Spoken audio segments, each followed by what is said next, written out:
आरक्षण हटाओ जैसे आंदोलन चल रहे हैं और कहा जा रहा है कि आरक्षण को आर्थिक आधार पर दिया जाना चाहिए। सबसे पहले हमें ये बात समझ लेनी चाहिए, जो आरक्षण दिया गया है, वह आर्थिक सुधार के साथ-साथ सामाजिक भेदभाव और सामाजिक सुधार के लिए भी दिया गया है।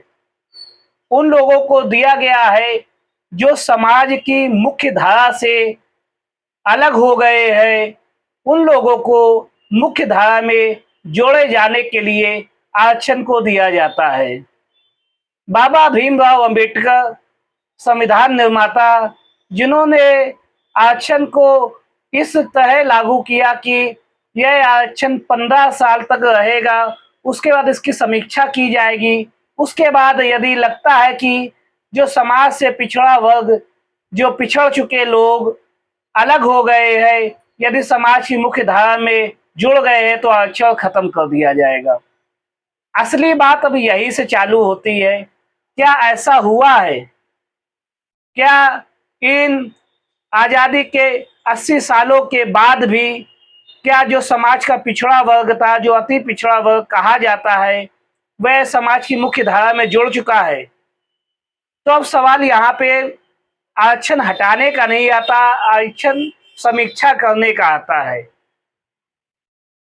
अब यह देखना है कि कौन से लोग ऐसे हैं जिन्होंने आरक्षण का लाभ प्राप्त किया है और वह देश की मुख्य धारा में जुड़ चुके हैं।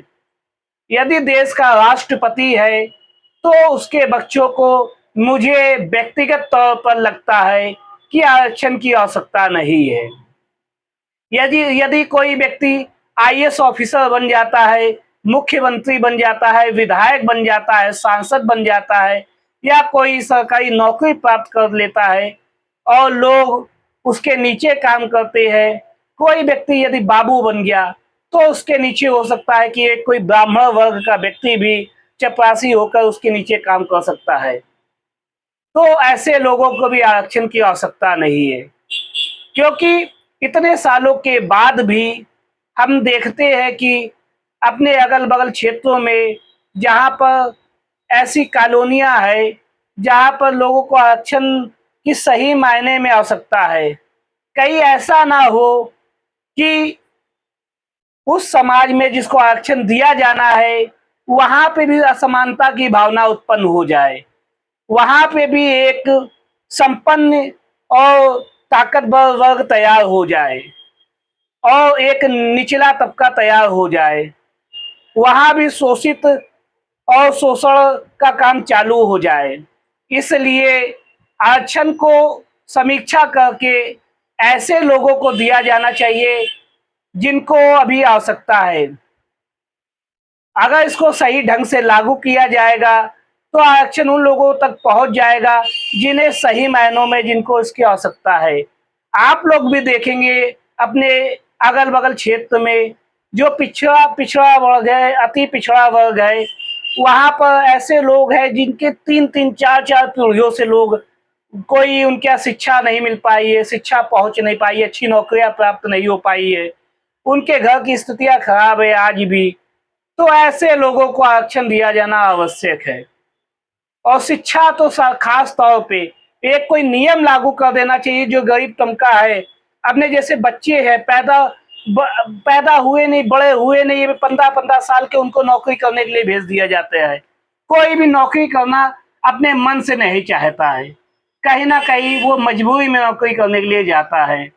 इसलिए कोई ना कोई ऐसा जो अति पिछड़ा वर्ग है, उसके लिए कानून लेके आना चाहिए।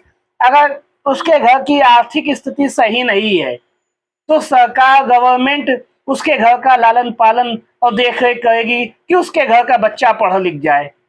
जब एक बिल्कुल क्रांतिकारी तरीके से, आंदोलन तरीके से यदि आरक्षण की व्यवस्था दी जाएगी, तभी कहीं ना कहीं बाबा भीमराव अंबेडकर जिनके सपने हैं, जिनका सपना था कि आरक्षण प्राप्त करके जो अति पिछड़ा वर्ग है समाज की मुख्य धारा में जुड़ जाए, तो वहां पर आरक्षण अभी हटाने की कोई आवश्यकता नहीं है, क्योंकि लेकिन समीक्षा करने की आवश्यकता है। भाई अगर 10 सीटें हैं, 10 सीटों में 2 सीटें आरक्षित की गई है, 5 सीटें आरक्षित की गई है, यदि 5 सीटों में उन्हीं वर्ग के लोग प्राप्त कर लेंगे जिनके घर में आरक्षण पहले से मिल चुका है, क्योंकि अब तो वो संपन्न हो चुके हैं, अपने बच्चों को अच्छे से पढ़ा सकते हैं, लिखा सकते हैं, उनको स्कूल भेज सकते हैं, बड़ी-बड़ी शिक्षा दिला सकते हैं, विदेश भेज सकते हैं और आसानी से उनके घर में किसी को नौकरी करने की आवश्यकता नहीं होगी, तो उनके घर का बच्चा आसानी से उन 5 सीटों में काबिज हो जाएगा आके। तो इसी प्रकार अब उन 5 जिनको आरक्षण मिल चुका है, जो आरक्षण प्राप्त कर चुके हैं और लगता ऐसा है कि अब उनको सही मायनों में वे सामाजिक, आर्थिक और राजनैतिक रूप से परिपक्व हो चुके हैं, मजबूत हो चुके हैं, तो उनसे आरक्षण लेके जो मजबूर वर्ग है, उसको दिया जाना चाहिए। ये मेरी व्यक्तिगत राय हो सकती है, आपकी इससे भिन्न हो सकती है, लेकिन जो मेरे मन में आया, वह मैंने आपके सामने वीडियो बनाकर बता दिया। जय हिंद, जय भारत।